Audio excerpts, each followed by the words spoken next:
Hey Ron Nine, how you doing, buddy? Hi, good, Glenn. Good to see you. It's been a Likewise, long it's time. been what 3 years, 4 years, something like that. Oh gosh, yeah, probably at least that. Yeah, well, it was no, November of 2017 is when it was. I think Wow. the last time. Um, anyway, so lots has happened since then. So, first of all, for people who don't actually know who you are, which idiots, but if they don't know who you are, I'll give a very brief summary and then just jump in, right? If as Sure. you feel. Um, so the first, at least in media, that thing that you did was Room Nine, right? Yeah. And that kind of lasted for a fairly long time, if my Yeah. sources are correct, at least.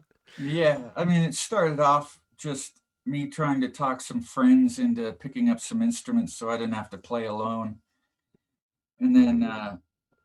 we started just working out covers for ourselves and we got some gigs and we started working on originals and then we got playing. We were playing like almost every weekend for a long through most of the '80s, it seems. Hmm.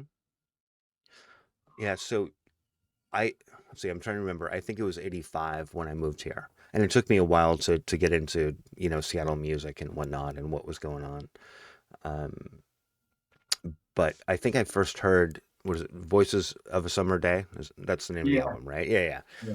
Um, a friend of mine had just randomly got it somewhere, or maybe friend of a friend through the band or whatever, right?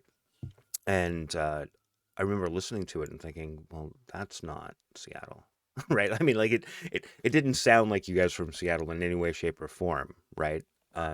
Yet, at least yourself and Scott Vanderpool kind of went on to basically, create the Seattle sound, right? But yet you had this band that didn't sound that way at all. No, we were, gosh, I in my mind, I was really into '60s, late '60s psychedelic music, Hmm. especially from LA, The Doors, and from San Francisco, Jefferson Airplane, and that's kind of where my head was at. And Scott Bogan, who also we did sang half the songs, maybe a little over half. Hmm. Um, he was always up on the new tech, and so Hmm. he got a what is it, a DX7, the synthesizer of the '80s, and Hmm. it kind of took a lot of songs in that direction. Um, so it kind of it had a little bit of like old psychedelic mixed with kind of a newer sound, like the Right. '80s sound, I'll say. Yeah. I remember playing it for somebody in my high school and then them saying, "Oh, it sounds like Duran Duran," which I don't think it Oh, sounds like that at all. But I think it was the drum effects and the synthesizer and whatnot. yeah.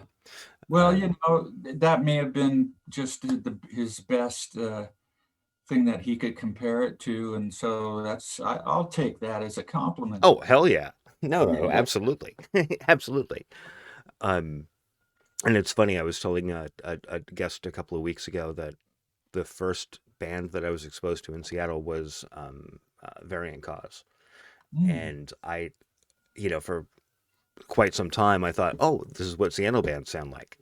I had no idea, you know. It was only maybe a year later that I started to actually get into what was being released here, um, and at that point it was for me it was primarily the metal bands, which nobody talks about. Yeah. There were Well, a lot of them. there was definitely that,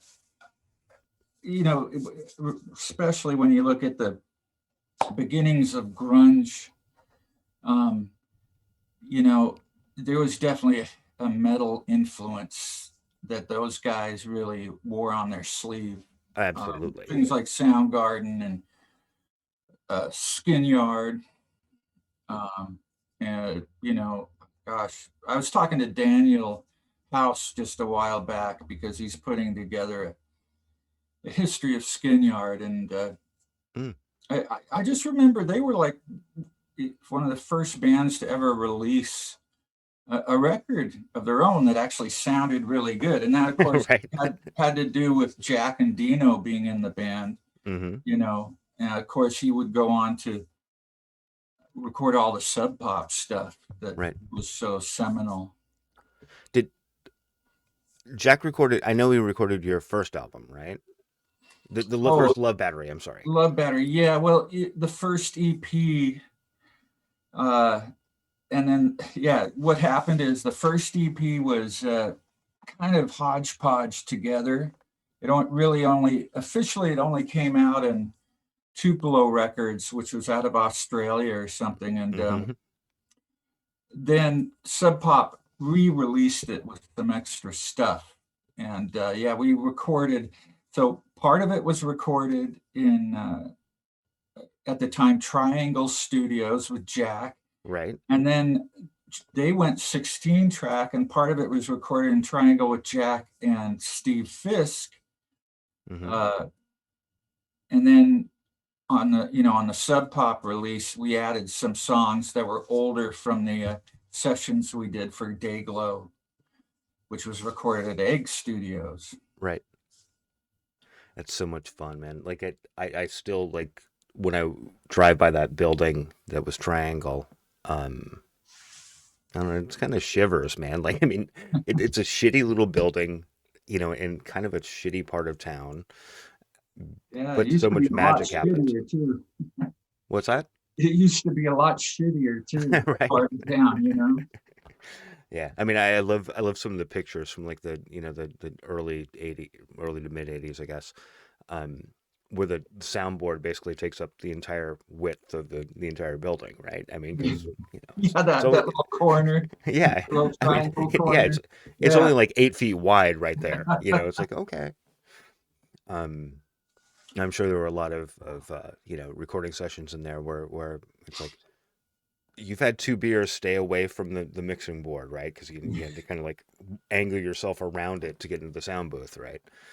Um, yeah, so that's all fascinating stuff. But anyway, we were talking about you and your bio, right? So we got as far as room 9. Then the next thing that the world knows about you is suddenly Love Battery, which was decidedly different from room 9. Yeah. It's funny. I I I just started listening more to what was out there and going to shows. It was a natural progression where I started to be influenced by the local scene a lot more than I had before. In room 9, we were kind of insular because I think we played so many shows. We really didn't go to other local bands' Mm-hmm. shows unless we played with them, you know?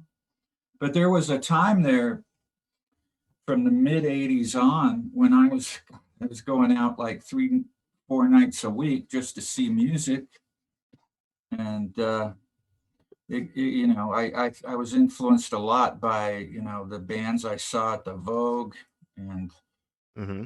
the Rainbow, uh, and also I started working at Muzak. Bruce Pavitt got me a job there, and I started being buds with like Mark Arm and Chris Pugh and Grant from the Walkabouts and Tad and boy, there was a bunch of other musicians I can't remember off the top of my head, but um, we'd had the crappiest job in there, and so it was called cart cleaning, and we had these little orbital sanders, and we had to clean these really grungy pieces of plastic that made these giant 8-track tapes, the NAB cartridges that they Right. used to use back then, and we'd recycle them and get them all clean again.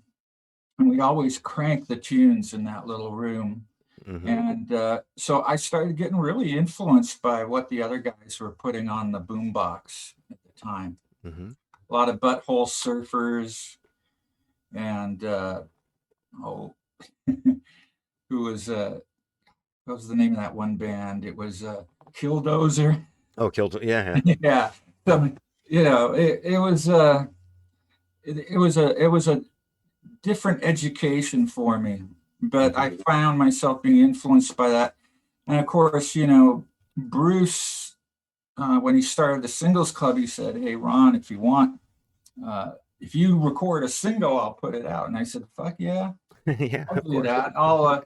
And at that time, it was just at the point where Room Nine, we had kind of, it took forever for us to make that record. I think it was almost 4 years because all we did was play gigs, Wow. put all the money into the record, and we had this guy who was going to release it. He kind of, it was a fledgling label out of Louisiana, Mm-hmm. Say the more.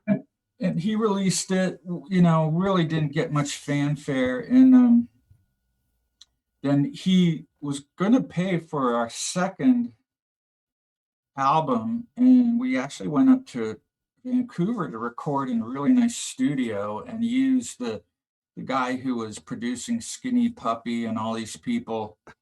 Excellent. And we got quite a bill up, but we didn't finish the EP. We still had a little more recording to do. And apparently he didn't like the direction it was going. He pulled the plug on the whole thing and Oh didn't even man. pay the studio what he owed him. And we were just really, we had already been courted by several record companies before that. A&M came up to see us, and the guy who came up to see us also came to see Soundgarden and eventually signed them.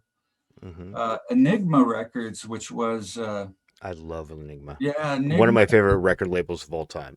Yeah, they're. I remember loving the Rain Parade, and they were on Enigma, and so I was excited about that. And then the A&R guy who wanted to sign us to Enigma. Well, actually, I'll start off. He gave us a contract for Enigma, and one of our friend's dad was a lawyer, and he looked at it. He goes, "You might as well just paper your bathroom with this thing, the contract, because it was just went on forever, and it was just it just seemed like every type thing they were trying to take advantage of and own everything, own the band, Right. Um, anyway, the A&R guy who gave us that contract from Enigma went on to work for Elektra, and he's going, "Oh, well, I'll get you on the Doors label," and that fell through. I mean, we had been through the ringer, and we were pretty young. Uh, you know, we were just getting into our mid 20s, and it was really discouraging. We had really Yeah. high hopes, and then we got dashed on the rocks. So when this new opportunity came along, uh, I had already been jamming with other people, my friends who worked Hmm. at Muzak, and when this new opportunity came along, I go, okay, I'm going to put together a new band because I had about 5 songs that I had written after Room Nine. Well, originally they were going to be Room Nine songs. Hmm. And of course, they wouldn't have sounded the same. Like Between the Eyes, I think I wrote while I was still in Room Nine. But I could see that. Yeah, yeah, that and makes sense. but so anyway, I started jamming with other musicians, and I got in with Jason Finn, who used to play with Skinyard, and Hmm. he goes, "Well, as a matter of fact," and he had been plotting to get a band together, and he had a house just like a block away from where I was living. And Hmm. he had Tommy Bonehead living there who played bass, and Kevin Whitworth who played guitar, and that was Love Battery. I used to Hmm. literally roll my amp down the street on Saturdays and go in there and start playing in their living room. And they would start coming down the stairs all bleary eyed and hungover, and we would rock out there. So, actually, here's an interesting topic to get into. You've been clean for a number of years now, right? Yeah. So, that it's one of those unfortunately like glorified things about Seattle folklore and whatnot is the drug use and whatnot. Um, but so you went through all of that, and now I mean, first of all, you look fucking great, dude. So Thanks. you know, you had that last time I saw you had that what's the guy's name? Is it Crispin Glover? Yeah, Crispin Glover, right? You kind of had that Crispin Glover look to you. But now you look like you just walked into a Fortune 500 boardroom, man. You look great. No, thank you. Not that you didn't look great before, mind you, but totally different, persona. Um, Well, anyway, I'm a lot happier. good. Drug being addicted to drugs is a pretty heavy burden, Right. financially, mentally, the whole deal. Yeah. And getting sober and clean. I've been doing it on and off for gosh, the last 20 years, and so it was quite a relief to finally be sober. And I actually, the last time I used drugs was over 6 years ago, Hmm. and it was just felt really good to not be tied down by that. No, absolutely. Like my early 20s were tumultuous to say the least, right, in regards to that stuff. Um, and then I guess I kind of got lucky because I just one morning I woke up and I was like, fuck this, right, and just stopped. Um, and then when I got into my early 40s, I guess, I was like, well, it's been 20 some years, you know, let's give it a shot and see how it goes. So I partake of certain things from time to time. Um, but the difference is, like if I buy like an 8 ball of blow, it lasts me for 2 months, right? Where it usually lasts me 20 minutes. Yeah. So it's like, I've got this thing and I may want some at some point, whatever. And the last time I bought something like that, I actually ended up throwing it away. So I was like, Wow. it's just been sitting here, like I Good don't for want it. you. Yeah, Yeah. that was not possible for me. Well, and that's the case for most people, right? Like I Yeah. consider myself very lucky. Um, although, I do like my booze and that's one thing that, I can't imagine not doing. Because I think, at least to myself, it's somewhat controllable, right? Like, I mean, I- Somewhat what? controllable, Oh, right? And the reason behind that is that I know for certain when I buy a bottle of booze, how much is in that and what the general effects are going to be on me. Whereas, God, I mean, it's terrifying what may or may not be in, any sort of powdered drug anyone gets or pills or yeah. whatnot nowadays. Um, Well, just wait till they're legal. I mean, just like the weed now, you know what you're getting every time. And who knows? It's just a matter of time before coke and heroin probably is legal. And I say a matter of time, maybe 50 years, I'll probably be dead. But um, yeah, I can't remember how many times I needed to get well, and I bought, a little baggie of dope that was just like shoe polish or something. oh yeah, yeah. Um, I was always an upper guy. I was one of those weird people that heroin didn't do shit for me. Right. Hmm. I mean, well, I'm sorry, it did. It made my head feel gigantic and my body feel tiny and like I wanted to fall down. Um, but I don't tend to like the downers, right? I just so did it a couple of times and was like, nah, not my thing, right? But I totally get it why it would be somebody's thing, you Yeah. know. Um, so anyway, I'm sorry, I was going down a pathway. My drug of choice was uppers of any kind, and um, one night I desperate, like, oh, I feel bad, I need to buy some, and I went out and I bought the grossest orange colored meth you can possibly imagine. And and I was desperate, so I spent like, and this is early 90s, so I spent like $40 for a quarter, which was like ridiculously high. But I was like, no, I just need it. And I stayed up all night and I did the quarter. And literally, I would like do a line and go and throw up. Oh, And I wow. did that for like 8 hours. Just like do a line, throw up, do a line, throw up. And the next morning, I woke up, well, morning, whatever, 24 hours later, whatever. So I kind of wake up and I couldn't move at all. Like, I mean, I was out. Wow. Um, and my girlfriend at the time, who became my first wife, totally innocent, shows up. She had no idea, I was doing what I was doing. Um, and she forced me to get up. I just told her I had the flu or whatever, you know. You know the drill. Yeah. Oh, I have the flu. I don't feel good. Um, and she forced me to walk. I lived up on in the CD at the time, and she forced me to walk down to someplace on 15th um, and eat food, which I was like, no, no, no, no food. But she made me, right? So I sat there and just, ate an entire plate of lasagna. I was like, that's it. That was the last time I did it. I was like, okay, you know. Anyway, I mean, Well, good. Yeah, that was my experience every time I got drugs. Whether I threw up or not, I needed more, mm-hmm. and if I didn't pass out, and I got that way with alcohol too, especially on tour. I had to drink enough to pass out. Mm-hmm. Um, and yeah, it just anyway, I'll tell you this last year though, I'm really glad I don't do anything. Oh yeah.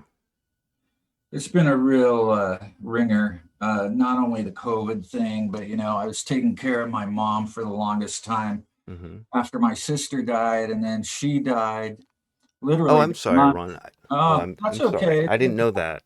Yeah, last April, and literally the month before, my girlfriend Katie got diagnosed with a brain tumor. Oh my God. So she goes in and has a brain tumor removed, and 2 weeks later, my mom dies. Oh, God. Wow. And if it wasn't for, I'm really lucky because I've been quite involved in AA, and I've found a real great support group there.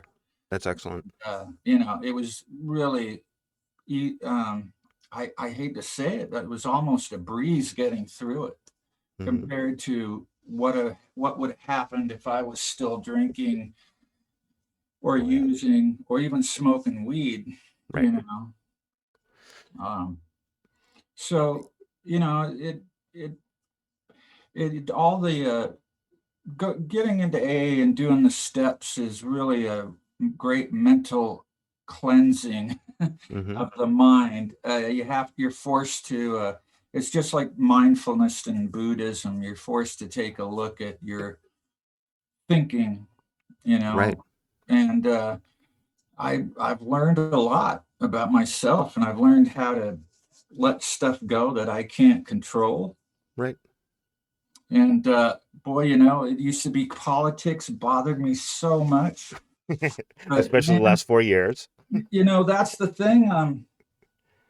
Trump, I was able to just take it with a grain of salt because I know things are going to change. And, Oh, you know, whatever happens, usually it ends up, there's a reason. If we thought racism was over, but Trump proved that no, no. we still got a long ways to go. Yeah. And, those things became exposed to the light of day. They wouldn't have been, Mm-hmm. if Hillary Clinton won, it would have been a far different ball game. And I hate to think of it. If Trump had actually handled the COVID thing, he'd probably be president again. Oh, without a doubt. You know, Which is terrifying, but yeah, it without a is doubt. terrifying, but it just proved how inept he was. So, Right. yeah, I'm looking forward to the future politically, which I haven't for a while, for 40 years. Agreed. Agreed. Like I have to agree. I have to admit, I was quite teary-eyed this morning, watching Uh, the whole thing unfold. And that's not something I've ever felt about politics before.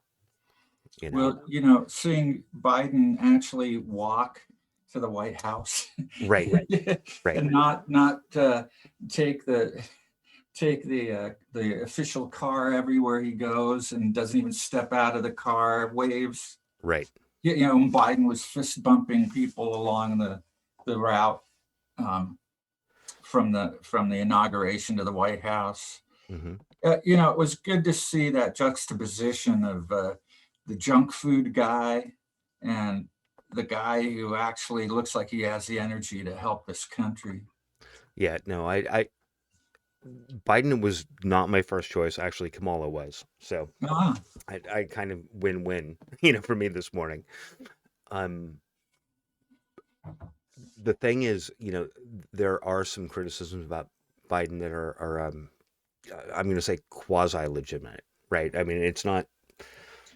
It's sort of like making stuff up to make him look very bad, right? yeah, Um, so I like the guy. I love him to death, and I actually had some conservative friends of mine ask me like, how can you support him? Like, he bumbles, and it was like, instead of just saying what a lot of people say is, well, he has a speech impediment and whatever, because that's not really an excuse when you're the president, right? yeah, Um, Instead, what I said was, I trust him to put the right people in charge, yeah, right? So if he's not capable, or God forbid he dies or whatever, um, I trust him to put the right people around him that can weather that. You yeah. know, I mean, and obviously Trump ran the White House like a mob. He yeah, wanted a loyalty oath, and everybody had to agree with him or they were out the door. And that, right. of course, led to just the worst malfunctioning government in recent history. It. The one thing I'm waiting for, um, that we haven't seen at least quite yet, is the reaction to Trump, like there was a reaction to Reagan, like in the early '80s, right? Musically is what I'm specifically Oh, yeah. talking about. There's been some, but it's not like I remember from like the early '80s, right? I mean, there was so much anger, especially in the music, about Oh, Trump. yeah. Well, you know what? Punk rock was really taking America by storm. And so, you had all these local scenes, and it was people like the Dead Kennedys Right, leading the way. I mean, you had the Ramones who were still, singing about the stuff they always sang about, beat on the brat with a baseball bat and all that. right. Used to have a chuckle listening to that stuff. But the Dead Kennedys would go, yeah, fuck Reagan. There, Well, so the Ramones had one very left-leaning song that well, as you know, Johnny was a total conservative, yeah. right? Um, but Bonzo Goes to Pittsburgh. Oh, yeah. And there's a whole story about that's actually, pretty amusing. Johnny's like, I'm not gonna play this fucking song, this fucking commie song, like, fuck that. And I forget all the details, but basically he was outvoted, and they're like, okay, great. So they play the song. Um, but apparently, like during live performances, he'd like just stop playing when they were doing that song. He'd like, Oh, my God. whatever. I mean, talk about a dysfunctional, four groups, four guys. Um, yeah, the Ramones were super, super dysfunctional. Like Oh, yeah. they didn't even Johnny and Joey didn't even talk the last 15 years of their existence Wow. at all. Well, it's too bad. It became a job, obviously. It was, they weren't dumb. They weren't going to throw it down the tubes. No, They no, were no. willing to get past that to at least keep going. Yeah, I can remember hearing some interviews where it talked about their early CBGB days, and it said they were like a little four-man army, only they were really like, dysfunctional and arguing and all the time. Oh No, yeah, okay, yeah, over there, and yeah. it's just, it's a shame that And of course, Dee Dee, wrote these great songs. And then he eventually succumbed to, well, I guess, did he die from an overdose? I Yeah, think he yeah, he did. did. He Yeah. did. I mean, it's really too bad because he was kind of like the punk rock writer premier, especially the stuff he did with Johnny Thunders. But I was into that stuff when it first came out, as well as 60s stuff, as well as British stuff. So there was a lot of stuff that kind of went into Room 9 and then Love Hmm. Battery and everything else. I just didn't feel as comfortable ripping off Led Zeppelin until I was in Vaporland, I think. So, okay, we just did a very like well a 30-minute roundabout here to get back into your biography. Um, and that's fine. We might do another one or two or whatever. We'll just see how it goes. Um, so Love Battery. So you went from uh the almost actually not almost the new wave psych rock new wave I guess of Room 9. Um, and then at some point things kind of fell apart because things were changing, you were changing, everything was changing. Oh, yeah. It was really fun. But, once Nirvana got big, and I know this is true for half the bands, we got signed to a major label and then just faded away Right. because, we should have, with hindsight, we should have Hmm. stayed uh, indie and Hmm. just stuck to, Sub Pop or something. But man, when Nirvana hit, I mean, number one, you're always influenced by the people you know anyway.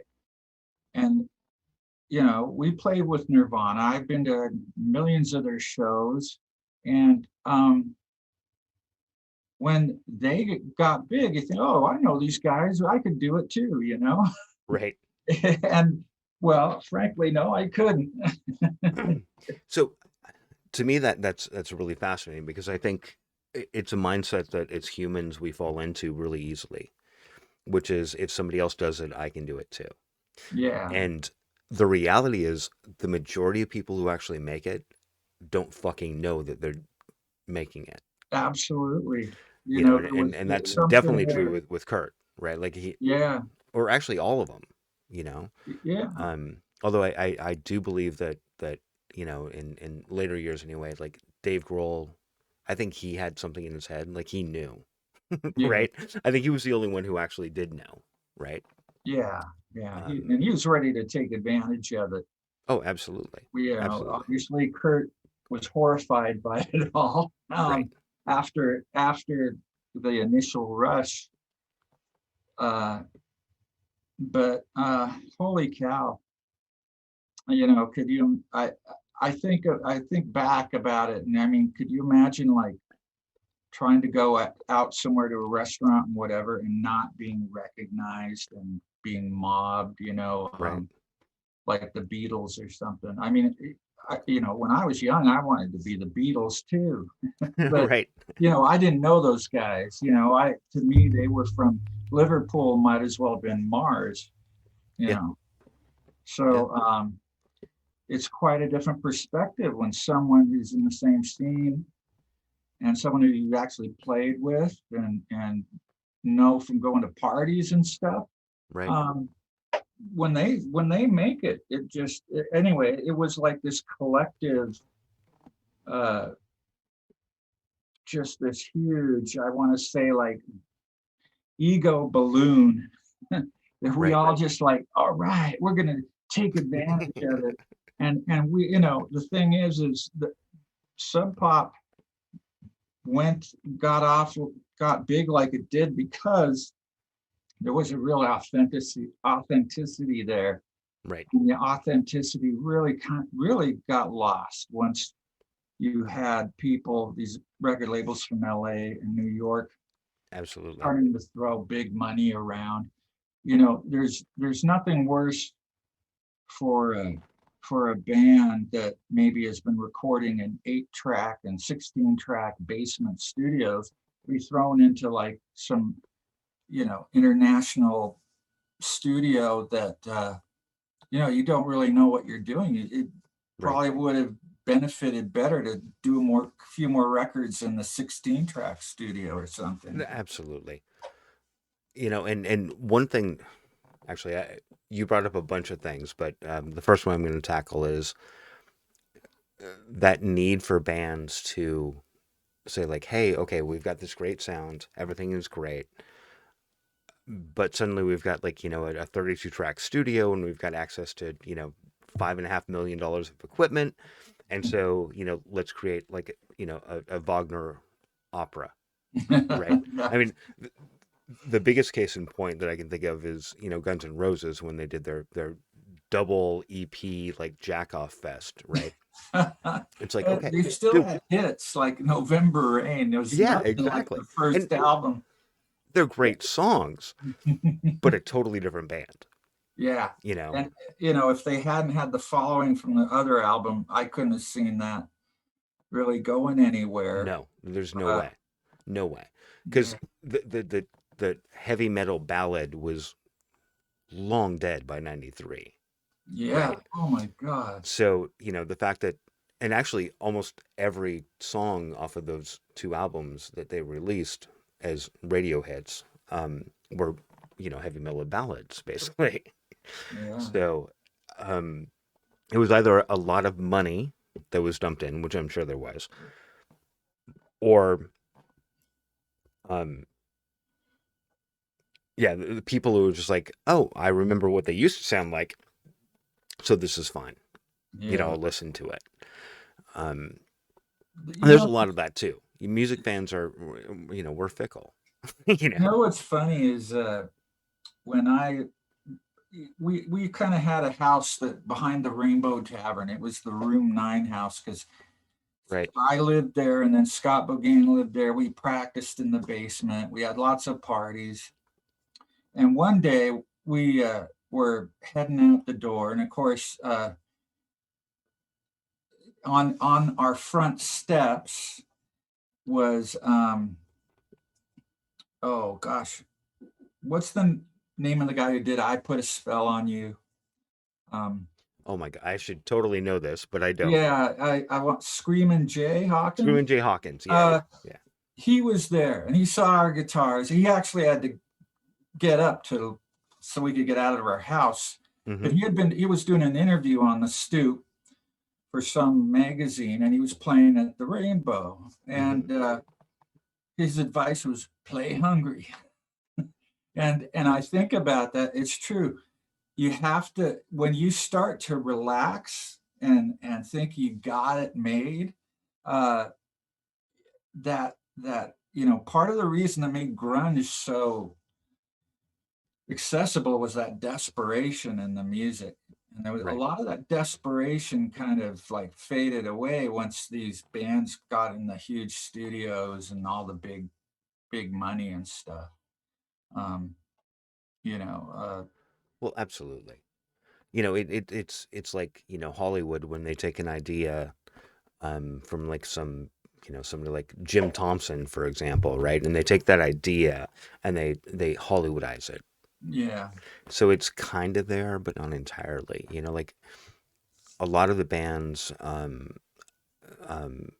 well, the one that always comes to my mind is Blood Circus, right? I love those guys, and I oh thought yeah, they were way underrated. Like it was ridiculous. Um, and actually, I've got one of them coming on. Hold on, tomorrow. I had to look up on my whiteboard.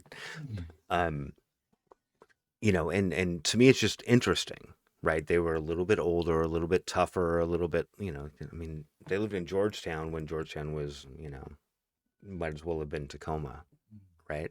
It was the middle of fucking nowhere. yeah. There was like Jules Mays and actually I think that was it. Oh, the Georgetown Tavern, right? So I mean, there was nothing there at all, you know. Yeah. Um, Anyway, sorry, I totally And got off there topic wasn't, there. there really weren't many apartment buildings either. There were a lot of people were No. just living in like the top floor of a old business or Yeah, something, you know. exactly. Exactly. And if I had an apartment, I never actually moved into it. But I did it a lot in the late 80s, early 90s. Um, so I had this place, and it was exactly that. It was on top of a, I want to say it was a motorcycle repair place, but I could be wrong. Um, but it was just this huge, like 1,000 square feet of concrete, Yeah. you know. And I was like, I can totally change this, and then I probably got sober and went, oh no, no, you can't, you know, like give the money, give it up. It doesn't matter. Yeah. Just you're not going to change this into anything livable. The- Um, One toilet right in the middle, you know. right, exactly. And I did the same thing in Pioneer Square right around the same time. Um, like 2,500 square feet of what I thought at the time pristine, loft space. Mhm. Um, and then went in like 2 days later and went, no, fuck, it's going to cost me like 10 grand, in early 90s money, Oh, to make this livable. Um, so it was like, I'd rather just swallow the $700 deposit I made and just not do this, yeah. you know? Well, yeah, anyway, I can remember Room 9, a lot of our shows were like warehouse parties, where they would have us play and have a party to make their rent for their, Mm-hmm. extravagant kind of warehouse loft living situation. Uh, and so that was a lot more common, back then, Oh, definitely. of course. And a lot more old buildings that people were just happy to have people move in and make some income. Right. Yeah. Yeah, I lived in a few places where meeting with the manager went something like this. You have the money? Yes. Now, I have to say this. This is not a livable situation. You're like, uh-huh. Yeah. And then you move in and suddenly you're taking beds and shit up the elevator, and of course they look the other way, Yeah. you know. Um, yeah, at least twice that happened to me. Just like random fucking places in Pioneer Square, you know. Yeah. And a couple of them were even like not even advertised. It was just, you know, you find out who the owner of the building is. Hey, that second floor looks like it's empty. Do you want to rent it? Yeah. Sure, of course. You know, we live in a totally different world now, buddy. Oh, well, Seattle. Yeah. It's nowadays, if there's any building that they need tenants for, they tear it down and Yeah. put up condos, you know. Well, I mean, the entire soul of the city, it's been happening for at least 20 years now, but it accelerates every year. Yeah. Um, the whole thing about, it started in the early mid 90s, I guess, is, you know, retail on the ground floor, like 4 or 5 or 10 or 20, stories of apartments above. Mm. And it's so tired and sad, like all of it. I mean, it looks like shit. Aesthetically, it's very displeasing. Um, but it's also just like, okay, do we all really want, a Starbucks and, the first floor of our apartment building? Sure, on every corner. Yeah, fuck. When Well, here's a yeah. funny story, Ron. So when I lived briefly in Tokyo, and when I first moved there, there was one Starbucks in the entire city of Tokyo. And I used to actually go out of my way, because believe it or not, the one thing the Japanese do very, very, very, very poorly is coffee, right? You didn't get enough of the coffee, boss, out of the machines on I love those. the But when I wanted like a hot cup of coffee, or a drink. yeah, You know? well, yeah, uh, we could probably talk for 3 hours about the bars in Tokyo, but anyway, so there was one. Um, almost exactly a year later, there were 438. And now I think it's something like Wow. 14,000. Like, I mean, it just like they're, talk about the first Seattle band to make it. It was Starbucks, Yeah. right? I mean, really. Yeah.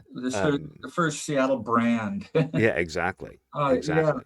Yeah, it's incredible, and then, you know, Microsoft, Amazon, Yeah. uh, it's incredible what's come out of this place.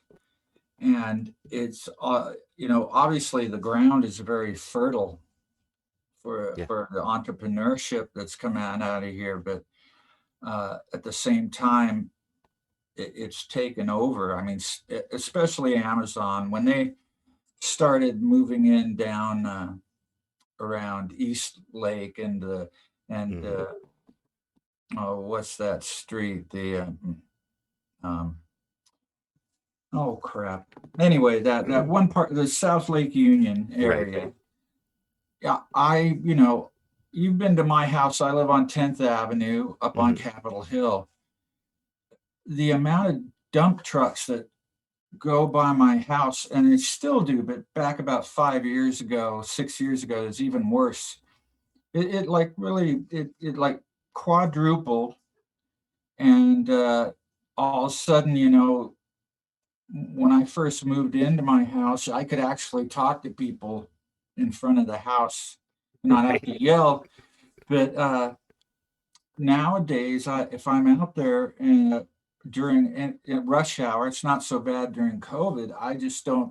Let's go somewhere else and talk. There's no way we're going to hear each other, Right. you know. And so even that growth, even though it was in a part of town that seems to be quite disconnected from where I lived, actually affected the whole city. Just from all the Absolutely. stuff going in and out of there and all the traffic revisions they had to do. And that hasn't seemed to end No, it since doesn't. then. And I actually find it, I'm going to say sad. I was looking for the right adjectives, but um, that area, Cascade, well, Oh, yeah. used to be known as Cascade. Um, that was by far the cheapest part of inner Seattle you could live in. You Yeah. know, um, I remember and it was fairly late, like 95 ish, maybe 96, somewhere in there.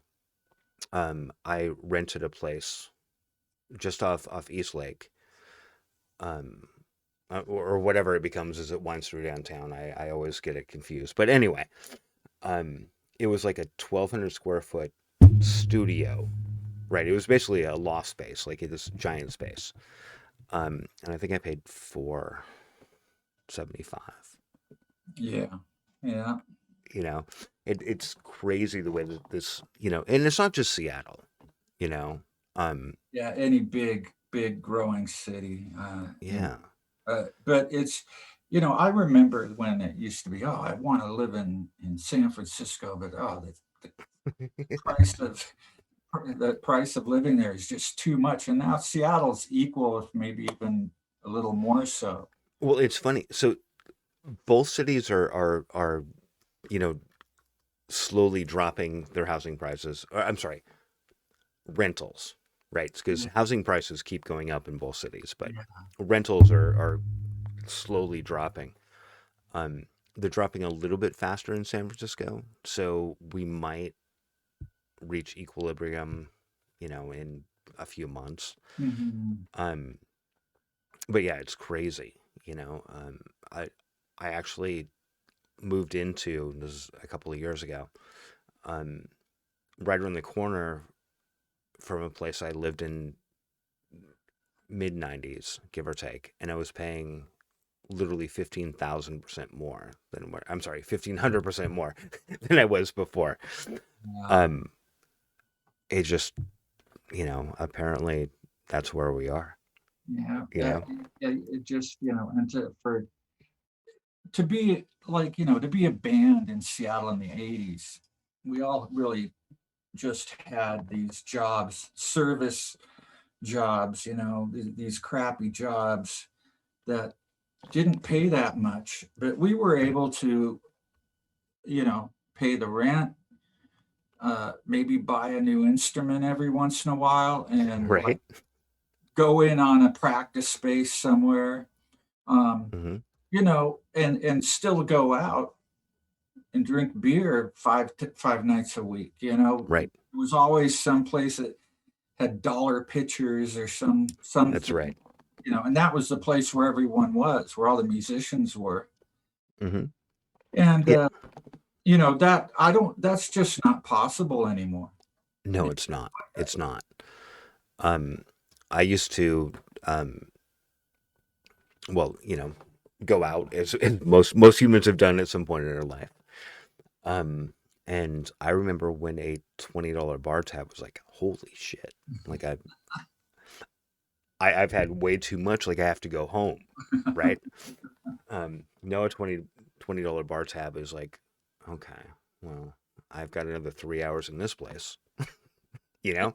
It's crazy. So yeah, the price of shit just keeps going up and up and up, and this is a great segue into the music industry again. Well, I got to tell you, that's where a little bit of fame, and especially in this town, really fueled my alcoholism because Right. the bars I love to hang out in, I could not pay for a drink. That's excellent. Well, I'm sorry. It's excellent for back then. How's that? Oh yeah, back then. But I mean, I had pancreatitis before anybody else did. I Oh, didn't, Jesus, no one dude. heard what it was, and you know, I was still drinking at the Comet back then, and I didn't. It was just obviously when I look back on it, I really had. It wasn't just drugs; it was alcohol and everything. I Right. just, especially there at one point when we put out a couple albums on Sub Pop, I didn't have to work anymore, Hmm. and that was the death knell of my inner organs and having any semblance of a healthy lifestyle. Yeah. So if you don't mind, I'd like to talk about that a little bit. Sure. Because you're you're very candid about this stuff, and I know because we've talked about it, in the past. Um, and for the record, I am not a teetotaler. However, um, both my biological clock, like getting older, and well, that probably has most to do with it, to be perfectly honest. Um, I've slowed way down. I mean, like completely down. Um, Again, not a teetotaler, but rather than partaking simply to partake, it's more of I want to do it. Like when I want to do it, I do it, right? Instead of like I have to do it. Well, I remember for myself, a lot of it had to do with that's where I socialized. Well, of course, My friends were, and yeah, that was one of the biggest stumbling blocks to getting sober was what am I going to do if I can't drink? But it got to without a doubt. where I can hang in a bar and have some diet cokes or whatever, or try not to rot my teeth with regular cokes, and it gets easier over time, and eventually, I'll tell you though, it's too bad I got sober so late in life, especially because I can play guitar so much better now. I mean, on stage especially. I'm such a better singer, especially. Hmm. Just when I first got sober, it was really hard to get up on stage. But then after about one or two songs, you're just going, "Oh, this is cool." I went through two songs, I didn't make one mistake, I you know. love that.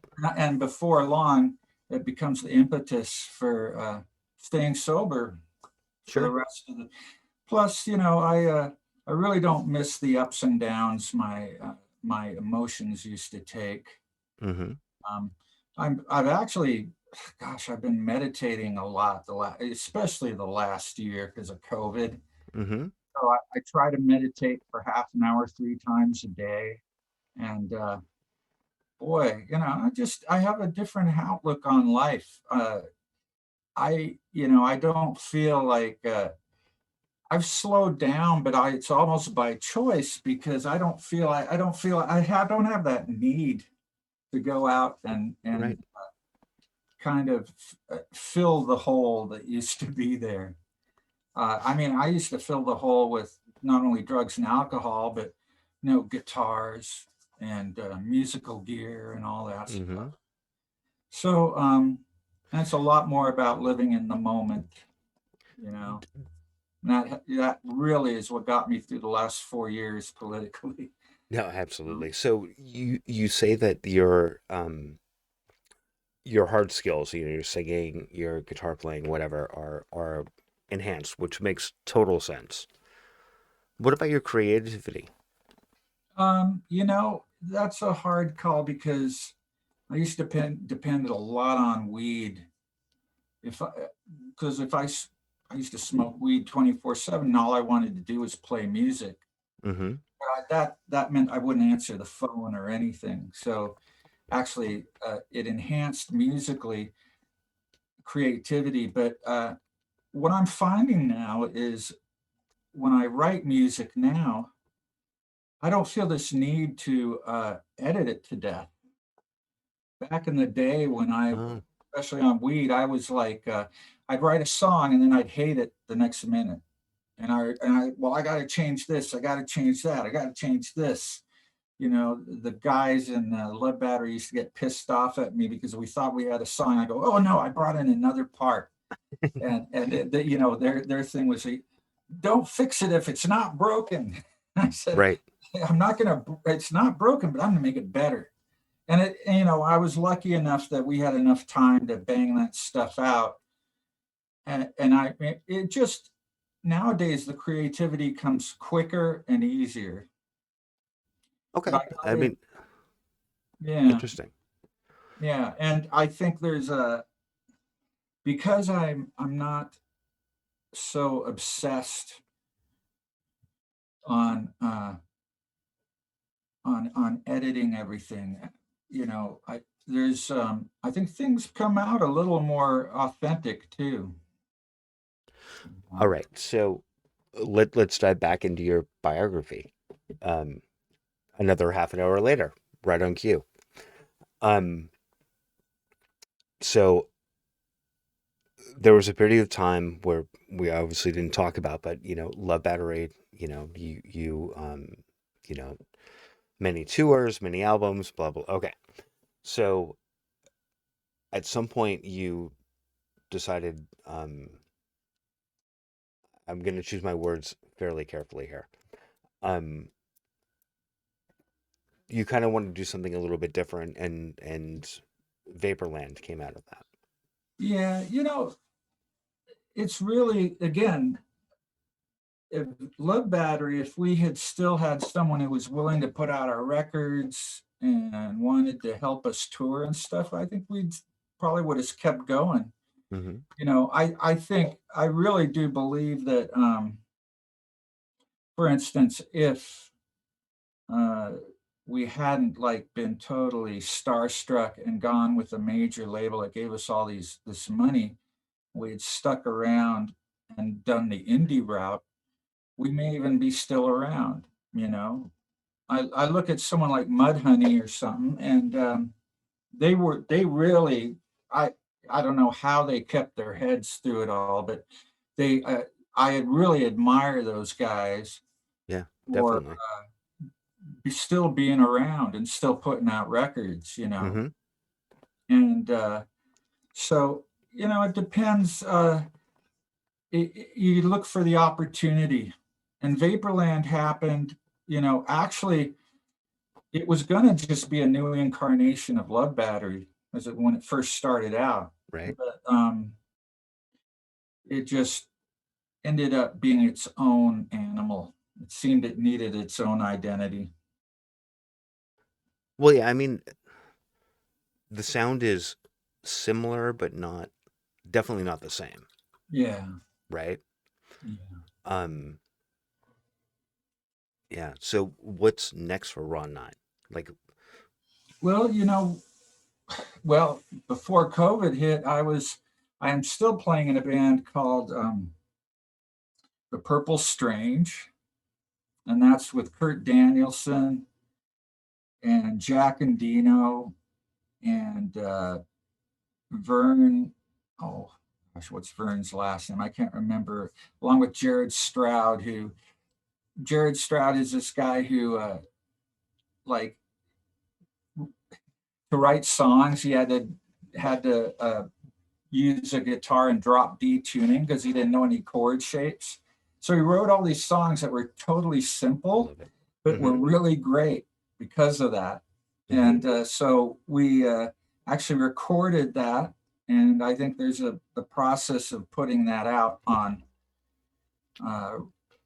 on rare what Strange Earth Records, Mm-hmm. Strange Earth Records, which is the people who put out Vaporland. Right. And so I'm still with that.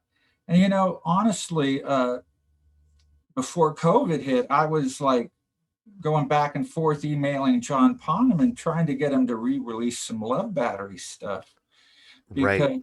because if he had done that, it's unfortunate because because I was talking to Jonathan, we actually had a chance to re-release Dayglow Mm-hmm. with an outfit down in Portland. But anyway, if we had re-released the Love Battery stuff, I mean, I could have imagined doing a tour behind it. There's no doubt. There's no Yeah. doubt. And I remember, I don't want to spend a whole lot of time talking about this time period, but I remember talking about, sending you stats and whatnot, of number of downloads and whatnot, of Love Battery stuff. And, um, and I talked about this quasi publicly. How's that with, interview I did with, Chris Hanzik actually, 2 weeks ago. Yeah. I didn't mention who it was, but talking about like because I remember you sending me your sub pop statements and whatnot, and then I was like, well, but here's what's happening, in the real world, and I don't blame sub pop for any of that. I mean, honestly, I really Oh, don't. no. I mean, look at that's the reason Neil Young and Bob Dylan sold their catalog because Yeah, they're not that's where the money is. streaming. You know, Yeah, it's a whole new paradigm. Um, it's For them that was the way to make money. yeah, absolutely. You know. Um, and however, I do have a little bit of hope. Like my kid, he's 19 now. Um, he has really not been interested in music at all up until fairly recently. Um, but for Christmas, I got him a turntable and like what I like to call my punk rock starter pack, of vinyl. Um, and he's really into it. And all his friends are really into it, and he's like, oh, I want to buy, like especially vinyl. It's sort of like, 8-track tapes for us, right? Like, oh, this weird antiquated format, like whatever. Like he's totally into it. Um, and so I haven't given up on the record industry yet. It's definitely going to change, like dramatically. When a million streams on Spotify is worth like $120. Yeah, I mean, literally, I Yeah, got a check from ASCAP recently. It was yeah, under $20. yeah. And I remember talking to you about that, and you were like, how many plays do we have? And it was like, we have like, I think it was like right around the 1.2 million mark, and, um, and having run a label as you can attest to being a very failed band manager, um, Yeah, I mean, I get it. Like it's really, really, really, really, really hard to make any money. Like it's just it's really hard. It is, and I don't.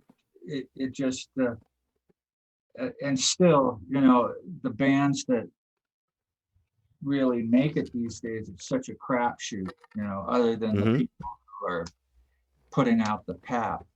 Um, so, which is another reason that you talked about where's the music, like the late '60s or the '80s. You had Reagan, and there was the punk rock reaction. In the '60s, you had Crosby, Stills, Nash and Young singing Ohio, or Yeah.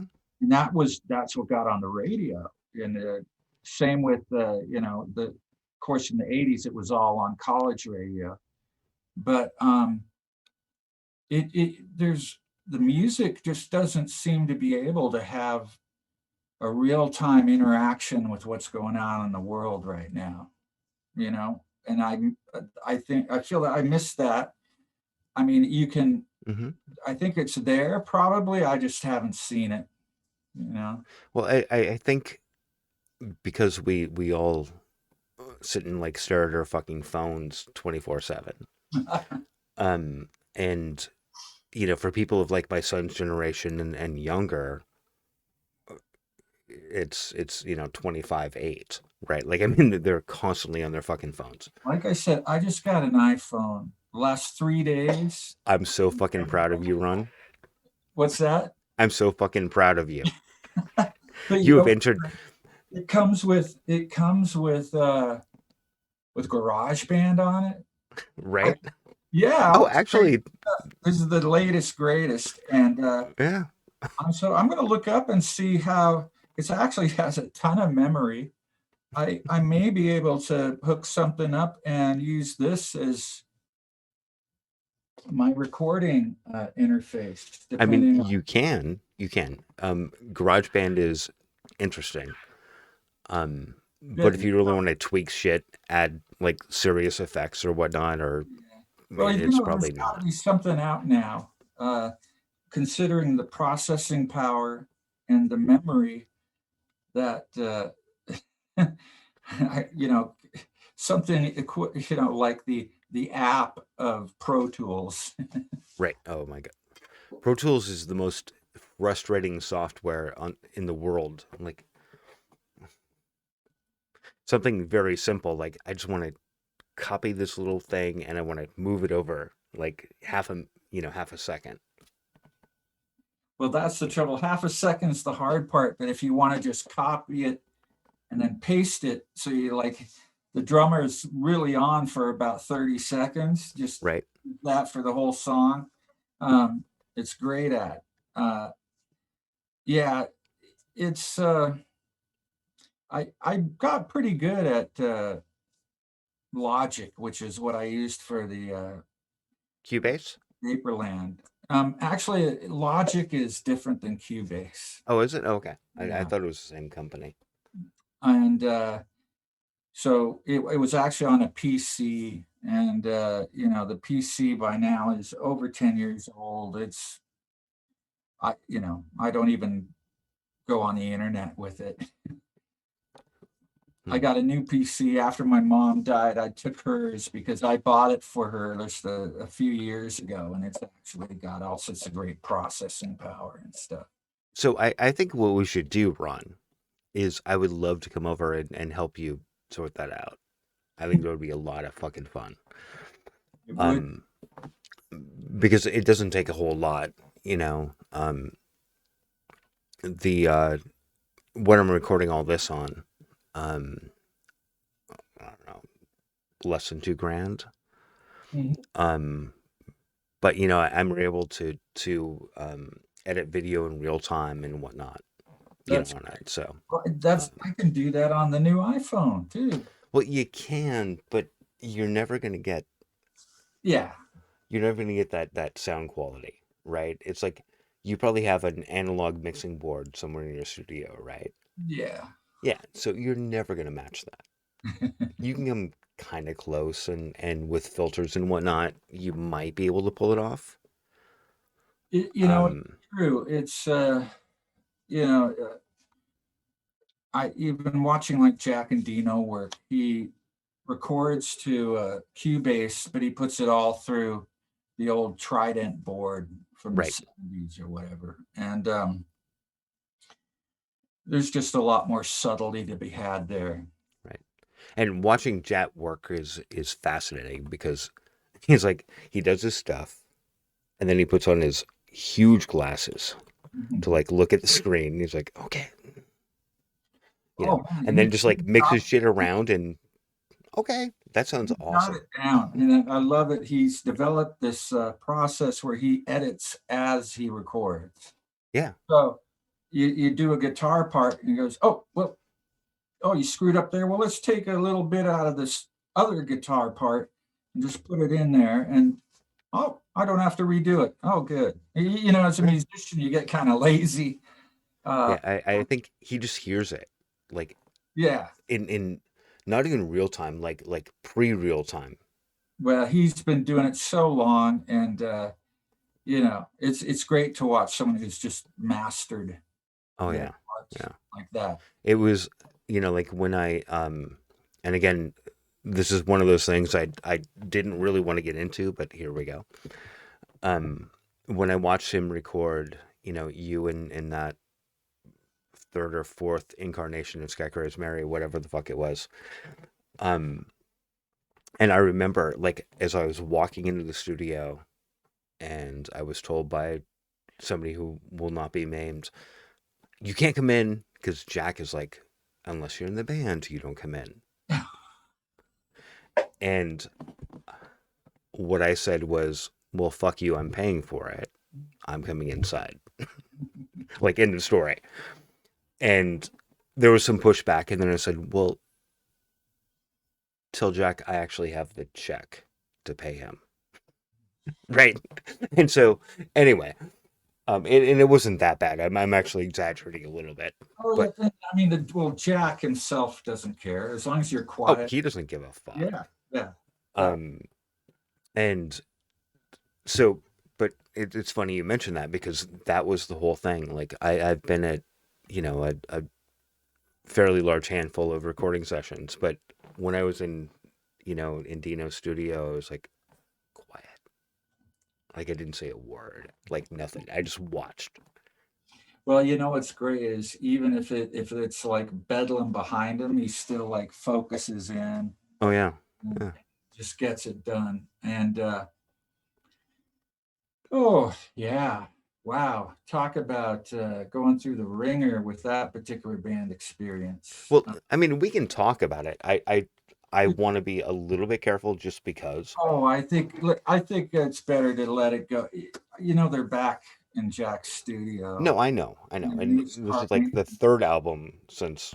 Yeah, No, I know. it's Um, and I plan on having Kevin on, at yeah. some point, just because I think he has a really interesting story. You know, he's one of. I mean, I'll just say it right up front. He's one of like two black dudes to be part of the grunge explosion in Seattle, right? I mean, so he's got a super fascinating story, and he's a incredibly intelligent and nice dude. Oh yeah, it was. You know, that's the thing. I miss working with Kevin and Love Battery in general. I'm so proud of our back catalog. Yeah, you should You be. know, if like I said, if there was somewhere, you know, again, it's the reason that Purple Strange took off like it did is because Vern, who's the drummer, actually has a studio, and Hmm. Jack records there. And Jack was recording our sessions, and uh, he goes, "Oh, do you mind? I've got an idea for a guitar part here." And I go, "Oh yeah, go for it." And next thing you know, he's playing with it. Hmm. But the thing is nowadays for a band to get that kind of momentum going, you have to have kind of that stuff waiting in the wings. You know, if you write like 10 songs, you gotta know that they'll be recorded and eventually Right. released. It's really hard to get to get all fired up just to play in the basement and stuff Right. to see the light of day. I mean, I love that doing that too. Jamming with people is Hmm. great. Of course, since COVID, it's been almost non-existent, you know. Right. When is the last time you played live? Oh God, New Year's, not this one, but the Right. one The before. one before? Yeah. And that was Vaporland? No, that was the Purple Strange and Down with People. Oh, I totally forgot about Down with People. And Yeah. I apologize. I have never seen Down with People live. So, Oh, that's okay. You know what's great though?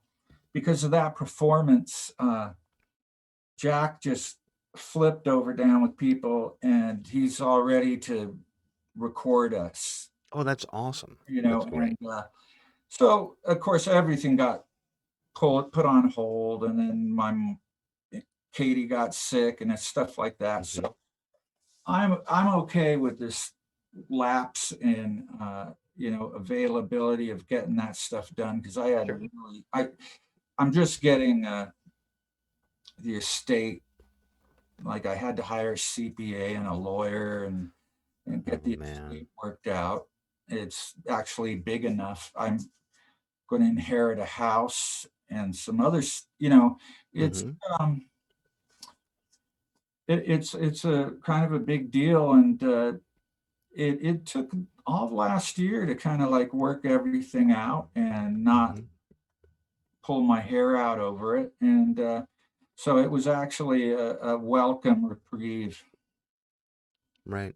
from music. But now that like tomorrow, the CPA is going to drop by the tax forms and everything and have me sign them. Hmm. And that'll signal the end. I'm hoping that, that the COVID thing will start to unravel and become less of an issue, and can actually start jamming with people. It's not that if you have a bunch of guys willing to get in the same room, they'll do it. But I Hmm. haven't been too keen on it because Katie's still on chemotherapy.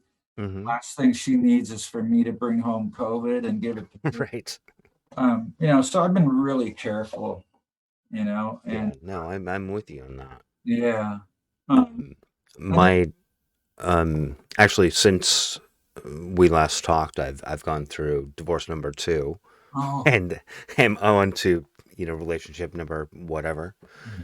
Um, fast headed towards marriage, mind you. So there's that. Um, yeah, it's weird to not see people the way that you normally see them, right? yeah, funny There's a how, lot of this. I've been doing a lot of, yeah, I mean, and not just podcasts, just like weird Zoom meetings with people. well, Zoom has become the new normal. It's, It has, it has. you know, Um, uh, I mentioned before I'm in Alcoholics Anonymous, and Zoom has totally kept the whole thing alive. oh, absolutely, and I have a few people who are, sponsors who are, I mean, religiously, probably 10 hours a day, they're on Zoom, Yeah, right? Just to talk to their sponsees. Is that what yeah, you would call it? yeah. Whatever it is. Um, so yeah, no, it's a very valuable tool, um, but it's not 100%. I mean, it's close, but Oh it's not yeah. 100%.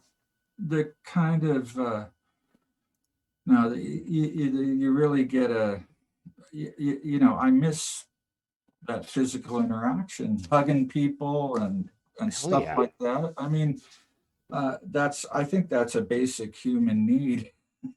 No, And there's no doubt. You yeah, know, I like I said, so I've gone through my divorce and whatever. It was for the best. Um, and then I met this. Met. I'm sorry. I've known her for 30 something years, but reconnected. How's that? And it's beautiful. Like I love the fuck out of it. that's great. And I think without that, yeah, this would be really fucking hard. mean, like really fucking hard. Well, Um, it was when COVID first hit. That's Katie had oh, geez, what do you call it? A seizure oh one. wow. I called 911, and I thought I lost her. I've never experienced someone having a seizure being totally responsive, their eyes open and not being able to talk back to you. Oh, And anyway, so she had an MRI done. She had a tumor, and I the first we went into the emergency room. She stayed overnight, stayed in the hospital up at Swedish. The next hmm. day I come in to see her. It was the first day they didn't allow people to visit the hospital. Oh, dude. You know, Oh, that's hard. it was really tough. The only time I got to see her was before and after the operations. There would be a little Hmm. window. They'd let me go in there. But we had to depend on Zoom and calling each other all the time. Um, but through the crucible, we got a lot closer, and I think Hmm. it.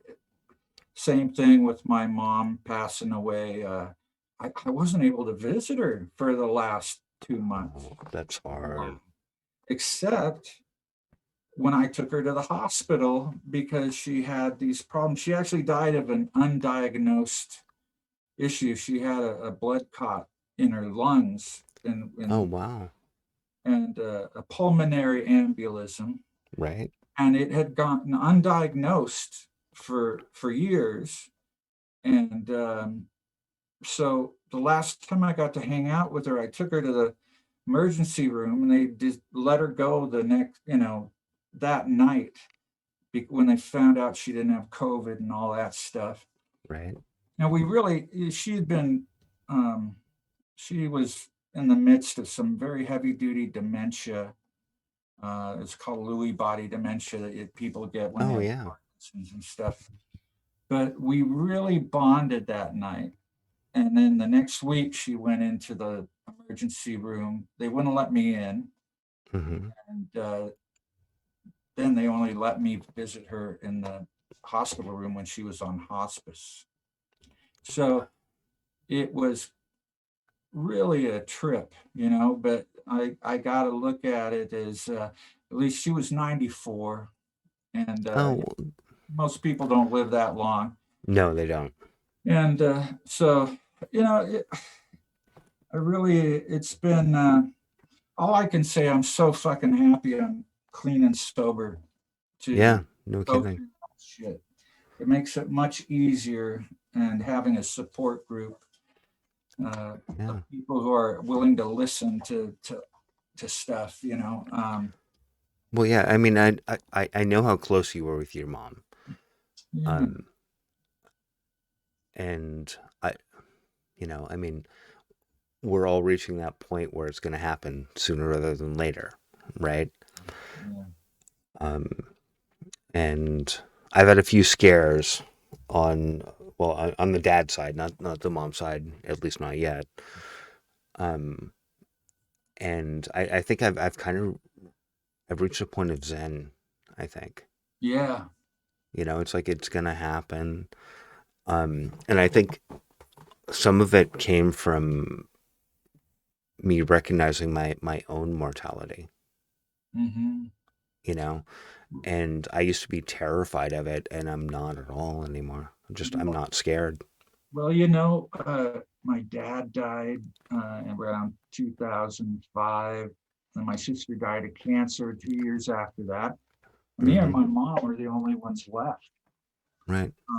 And she kind of really lost it after my sister died. That's when I had to quit my job and really actually start looking after her.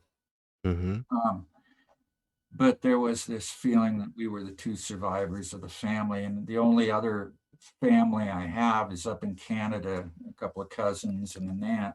Hmm. So it was it felt like we were the two survivors on a desert island. We had to take care of each other. At least I had to take care of her, and it was good. It was you know, I'm just glad that I was able to do what I was able to do those last few years, and now Katie's down in Oregon because her dad, he's not that old. He's right around 70, and Mm-hmm.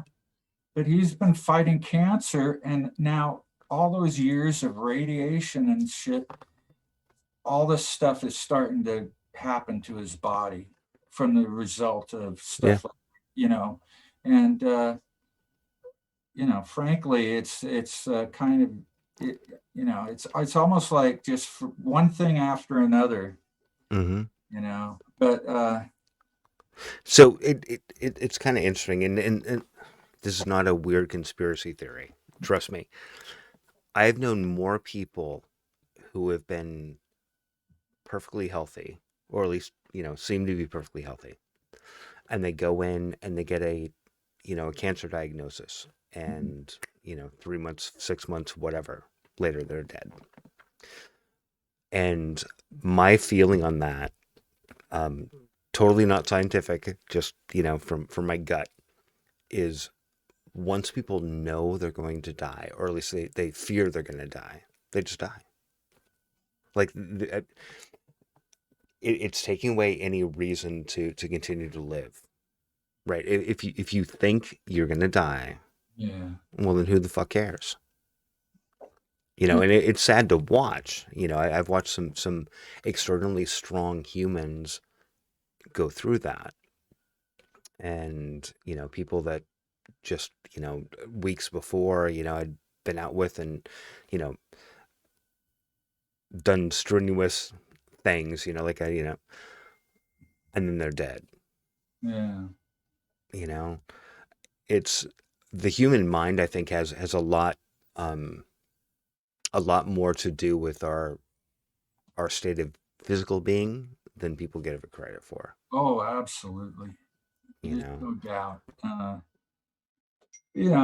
I've really been getting into the spiritual side of things lately because that's part of the AA program, hmm and I've I've found that well, I'm just not as stressed out as I used to be, and I feel a lot better. well, that's good. Yeah, try to Eh, exercise every day, and what do you do for exercise? well, lately I've been riding this stationary bike I have, but I was going out and Hmm? walking when the weather was a little warmer. Right. Well, but you're in that weird spot where you're downhill or uphill.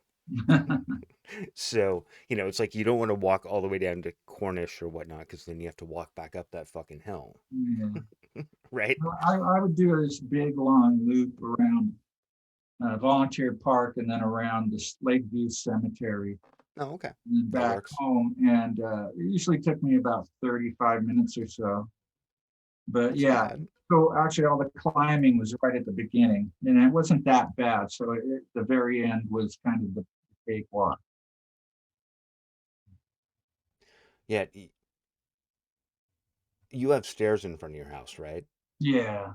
Yeah, so I didn't mean to give anything weird away. Just it's that part of Capitol Hill, like there's a lot of those weird little houses. Like it seems like they just crammed them all together, like maybe in the 30s or 40s or whatever. It's like, so a lot of them are like up these steep little, stair climbs, to Oh get to my the God. Yeah. house. Especially off like East Lake and I think it's like Lakeview Drive, is it? Yeah, yeah, Yeah. Yeah. That's crazy. That's like San Francisco almost. yeah. No, there's a lot of that. Actually, a good friend of mine who was a cab driver in the late 80s or whatnot, the only place he's ever been mugged was right down that road, Oh my God. because there's nothing there, right? I mean, all the way from, you know, the beginning, all the way to the U District. I mean, there's nothing. Do you remember there was a row of um, condos there, and the earth gave way, and they the whole building started sliding Oh, down that's right. next Yeah. time by. Yeah. It's I guess it's not a good place to build right there. No, no, no, it's not. Yeah. And to be honest, building anything over about 10 stories in Seattle is probably dumb as fuck, Yeah, yeah. right? Hearing about the big ones on its way. Yeah, it'll eventually happen. Now, hopefully, or not hopefully, you and I will be long be dead when it happens, but it could happen anytime. Yeah. Well, the one in what was it, 99 or 2000? That was a scary one. The Nisqually, I I it think must that's what it was. a few of the older buildings. I remember. Yeah, it completely took down the Phoenix Underground, which sucked because I that was a great space, you know. Uh, And I lived half a block down the street, so I was there all the time. I loved it. Um, I'd even go into the Phoenix Underground. I'm sorry, yeah, the Underground where they had all of the cover bands playing. You know, oh, like Super Diamond oh god, Hit Explosion. You know, like all of those bands that all they did is cover like early '80s songs. sure. It was so bad. Um, but you know, if you went upstairs, you had like an hour and a half window before whatever national touring band was going to play, right? So you could just sit in this huge room pretty much by yourself, you know, drink, hang out, smoke, um, which you can't do now. No, Um, so that was a lot of fun. Um, but honestly, most of the people who went there were fucking douchebags, so it doesn't really matter. well, Glenn, I'm sorry, I gotta kind of start wrapping it up. Hey, no, that's fine. Let's go ahead and start doing that. Yeah, is there anything you wanted to talk about before we? Yeah. And God damn it, Ron, now you've put me into edit mode. Um, what? What? I hate editing more than anything. Um, and that was my cue to remember to edit all of this. Um, if there's anything you want to talk to in regards to upcoming stuff or whatever, like Well, now's the time to go. the Purple Strange, Mm-hmm. and of course, once COVID's over, I'm gonna definitely take up Jack on the invitation to record down with people because Mm-hmm.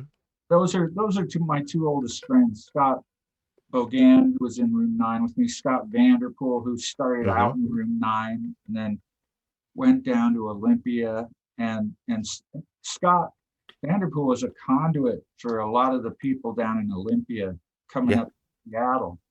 That's I met Bruce Pavitt through Scott Vanderpool, and so we we I thought that we have some really great songs, and I did record them on my computer when I first got my computer.